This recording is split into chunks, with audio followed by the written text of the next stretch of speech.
스웨덴 사람들은 자신들의 사회적 지위나 직업을 묘사하는 타이틀이나 칭호 따위를 가지고 과장하지 않는다.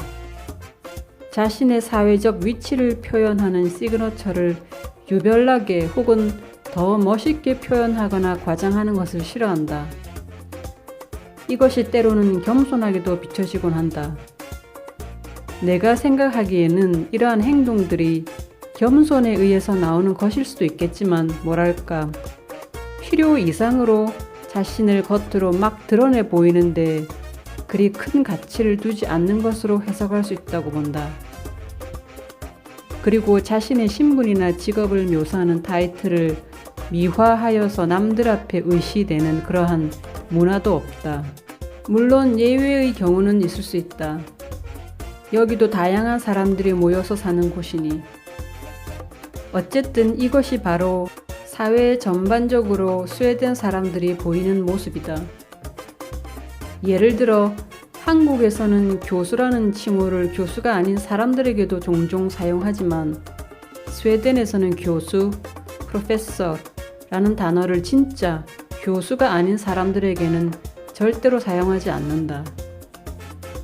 교수라고 남들을 불러주며 상대방 기분을 좋게 만들려는 의도도 없고 교수가 아닌 사람에게 교수라고 하면 진짜 웃기는 일이니까. 유럽에서 스웨덴과 다른 직업 칭호 문화를 가진 대표적인 국가가 오스트리아나 독일로 예를 들 수가 있다. 오스트리아나 독일에서는 박사, 박박사 표기는 아주 중요하다. 독일과 오스트리아에서 보내오는 메일들을 가끔 보면 이름 밑에 석사학위와 박사학위 또 박박사학위 등등의 표기들이 종종 딸려오는데 이를 보면 참 기분이 묘해진다.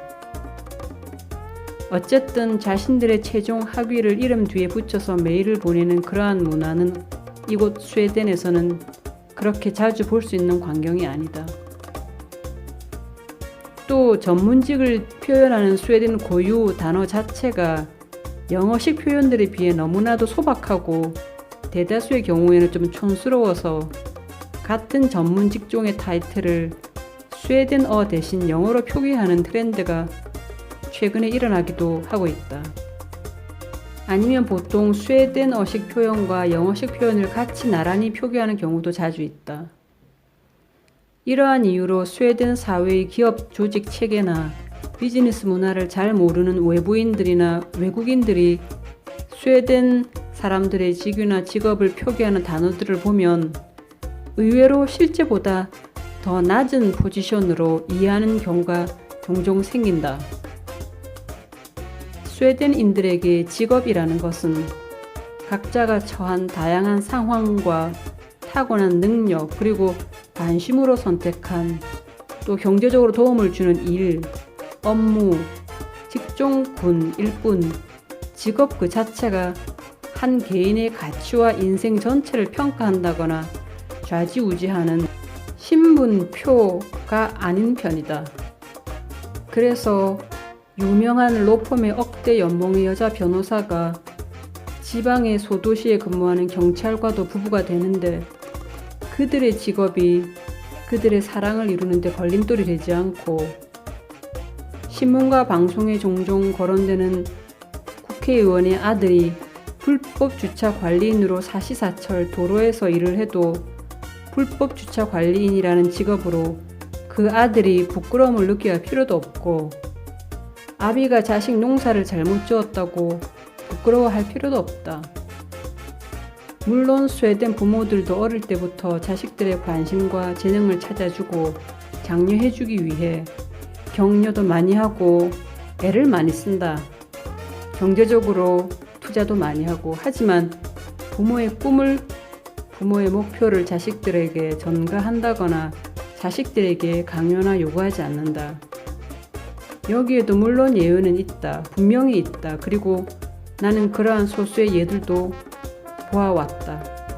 하지만 이곳 스웨덴에서는 사회 전반적으로 직업에 관한 이러한 가치관들이 기본적으로 깔려져 있어 직업으로 인한 갑과 을의 관계가 극명하게 만들어질 위험이 그리 크지는 않다는 것이다.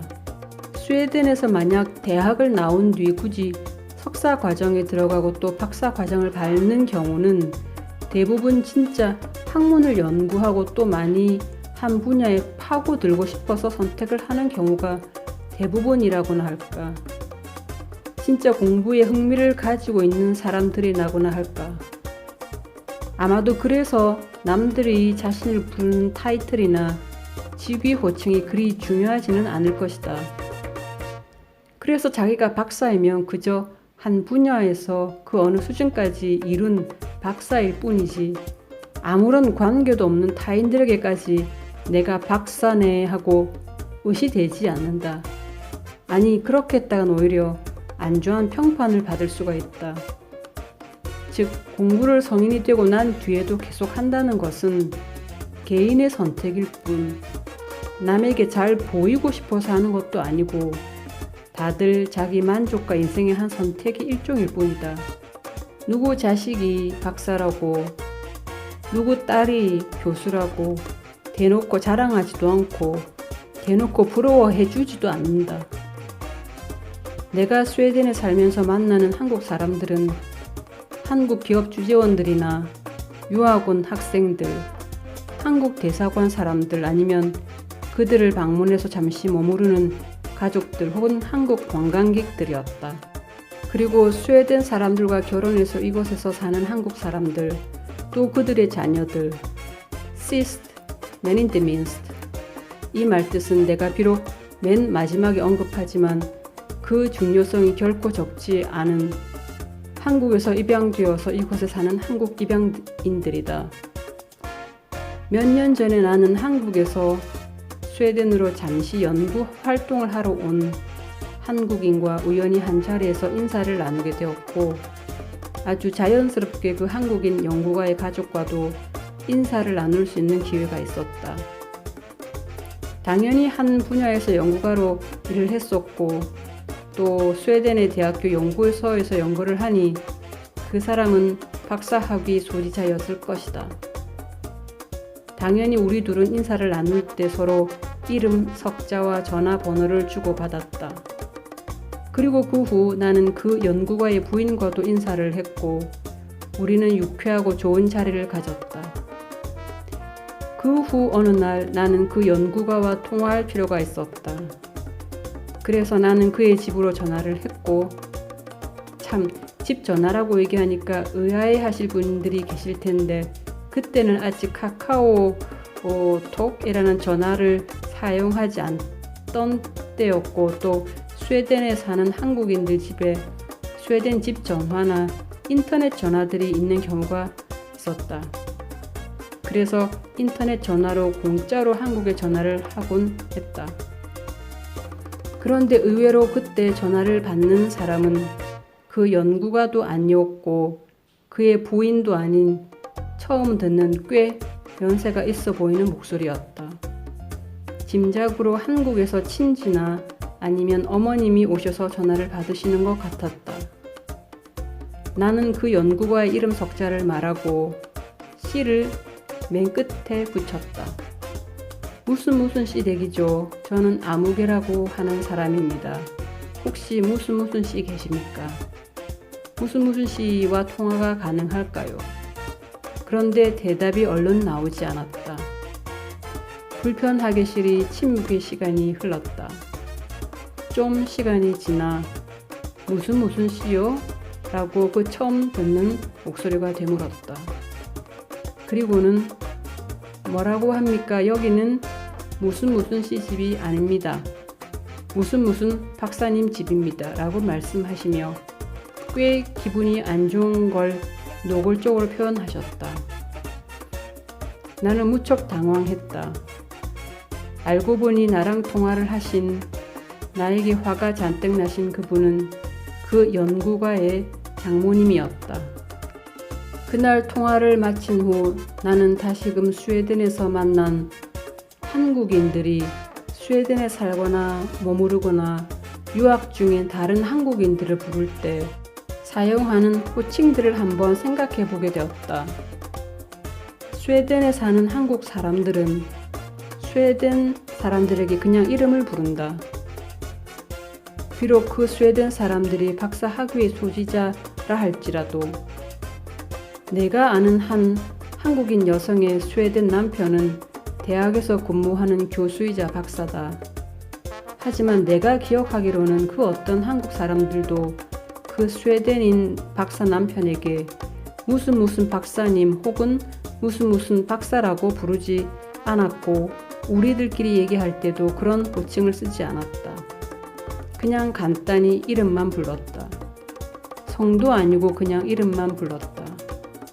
만약에 이름이 마이클이라면 마이클이 이렇게 했다, 마이클이 저렇게 했다라고 우리들이 대화 속에 마이클은 어디까지나 그저 마이클이었지.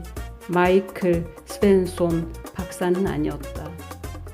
그때의 한국 사람들은 스웨덴 스타일로 했다. 또 다른 내가 아는 한국인 여자 사람이 있다. 그는 스웨덴에서 박사 학위를 딴 한국인 여성이자 대학교 연구원으로 일하고 있다. 그리고 그 한국인 여성이자 대학원 연구가를 다른 한국 사람들이 부를 때에는 그냥 누구 엄마라고만 불렀다. 그 어느 누구도 그 한국인 여성에게 무슨 박사님이라고 부르지 않았다. 아니 무슨 씨라고도 호칭하지 않았다. 그 한국인 박사 대학교 연구원은 누구 엄마일 뿐이었다. 한국인들이 모이는 사회에서는 이 모든 게 나에게는 그저 너무나도 이상했다. 이야기가 어떻게 이렇게 괜히 산포로 빠졌는데 어쨌든 오늘 영상의 요지는 스웨덴 사람들은 자신의 직업 혹은 직종을 표현하는 호칭이나 타이틀을 필요 이상으로 드러내 보이는데 그리 큰 가치를 두지 않고 또 자신의 신분이나 직업을 묘사하는 타이틀을 미화한다거나 혹은 남들 앞에서 의시되는 그러한 문화도 없다. 그런 이야기였습니다.